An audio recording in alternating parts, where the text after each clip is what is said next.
Welcome to another episode. I'm glad to have you today. Today's topic is all about the Family Education Rights and Privacy Act. Let's unpack FERPA and what it means for students, colleges, institutions, and academic leadership. FERPA was enacted back in 1974, and it was one of the most significant laws regarding student privacy. It grants students essentially the right concerning their educational records. But let's break down what that actually means, right? FERPA ensures that students' educational records and financial records are private and protected from unauthorized disclosure. This applies to all schools receiving any form of funds from the U.S. Department of Education. So if you participate in any aid programs through the Department of Education, more specifically, if you're accredited by any accrediting body that's authorized by the Department of Education, then the FERPA laws apply to you. It's quite broad, right? And educational records include a great kind of category of different pieces of information: grade, transcript, class schedules, lists, financial information, and even disciplinary records.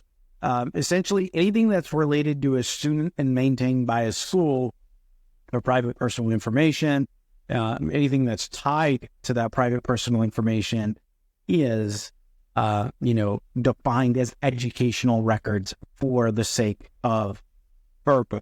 What rights do students have under FERPA is the important question here. And they essentially have the right to control access to their educational records. They have the right to request an amendment to any record that they believe is inaccurate, and they have some control over the disclosure of this information or these records. And in practical terms, right, FERPA rights transfer from parents to students and students to parents. So once a student turns 18 or attends a school beyond the high school level, parents cannot access their child's information. So that's also an important kind of, underscore to all this. There are exceptions, right? Schools can disclose records without consent to school officials with legitimate educational interests. Other schools for which a student is just transferring to, and certain government bodies. In emergencies, schools can also share the information if necessary to protect the health and safety of the student. Typically, when a student enrolls at an institution, you have to have a mechanism by which you inform them of their rights under FERPA, but also give them access to control their records on initial application, enrollment, or registration at any time during their attendance and after graduation at your institution. They have the ability to release their educational information to anyone that they choose to.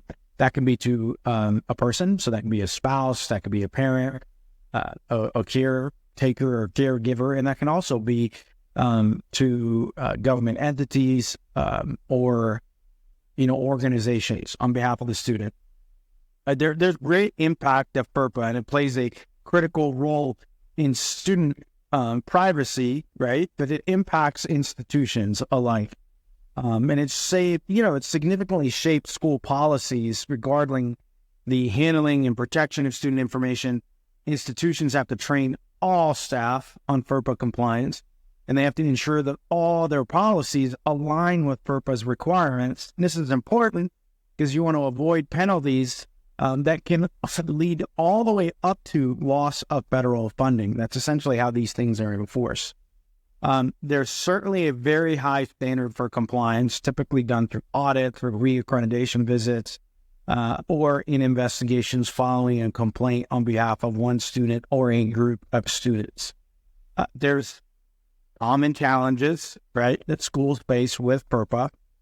One major one is balancing the need for information with sharing that information, privacy protection, especially in digital formats. Another is dealing with misconceptions about what FERPA allows, particularly regarding safety concerns and parental rights. So you'll see a lot of case law related to when parents can and cannot have information, failure of control measures by institutions, right? Lack of training and education to their staff.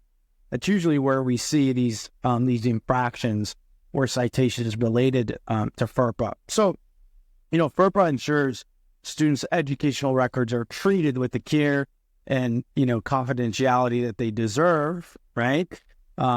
And it's important for everyone involved in higher education to understand their rights and their responsibilities under FERPA. So rights for students and responsibilities for institutions and leaders. One of the big things to understand is that there is precedent, right?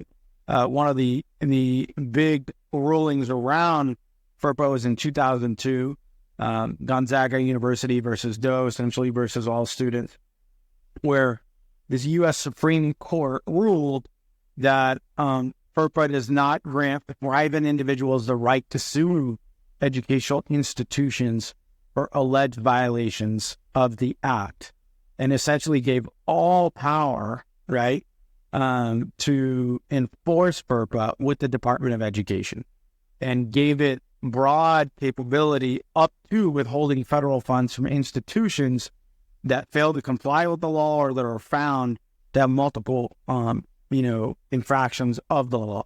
So, that is probably one of the most consequential rulings as it relates to this act, giving broad and complete control to enforcement to the Department of Education.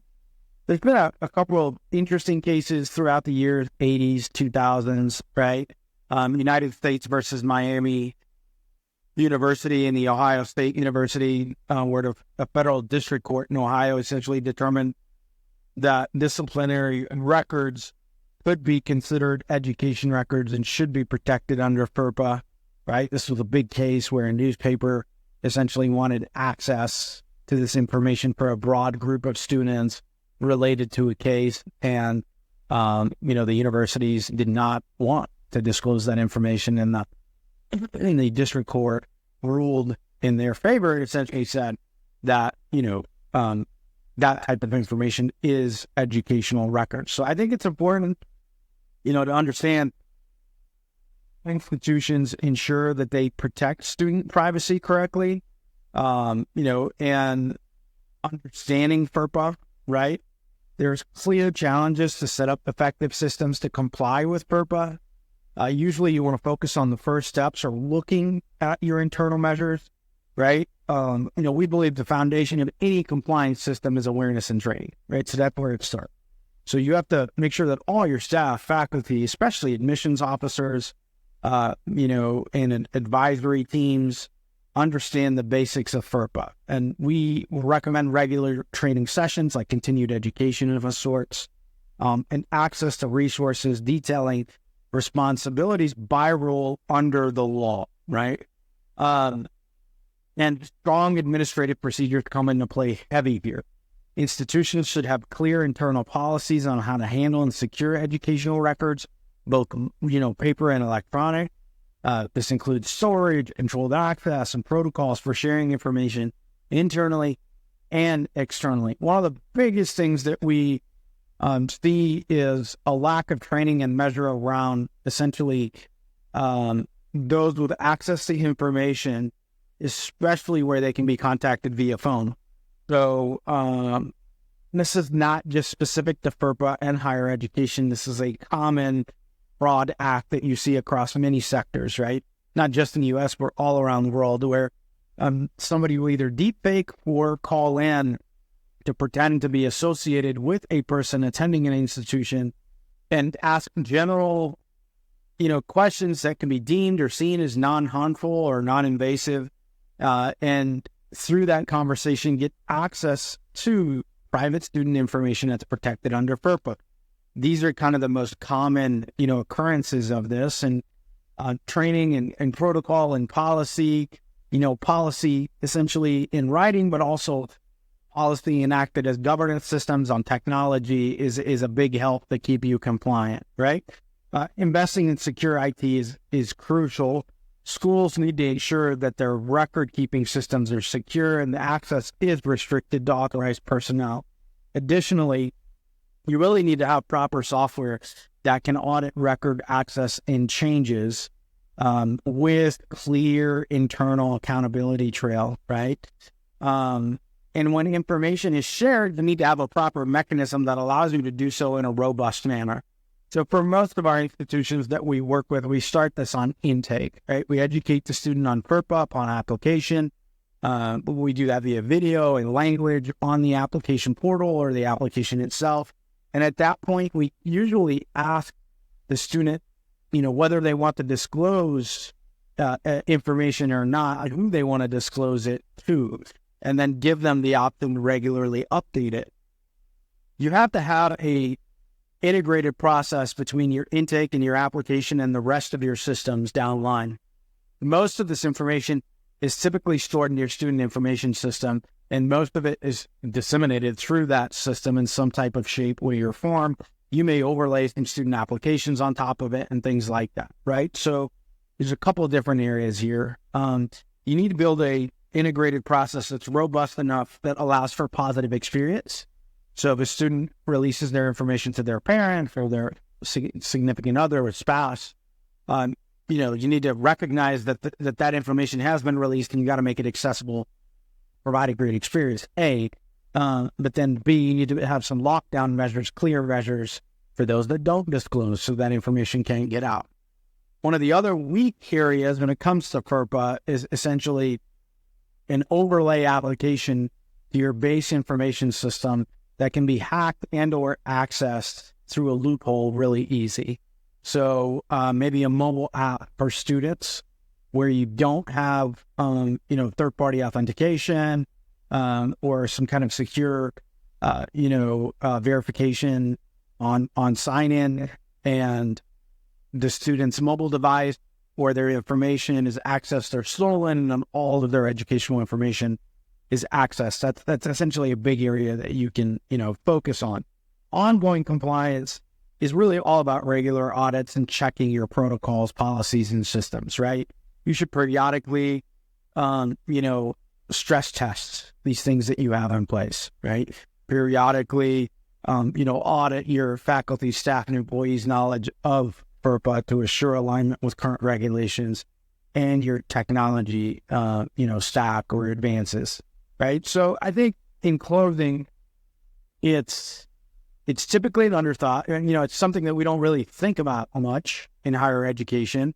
It's something that most people are aware of, but it's definitely an important compliance pillar in higher education because of its goal to protect student privacy and educational information, right? A, but B, because of its gray outcome, right? If you're found not to be following the law, especially if you have no real, attention or explicit focus to administer it appropriately, the negative outcomes could be dire, right?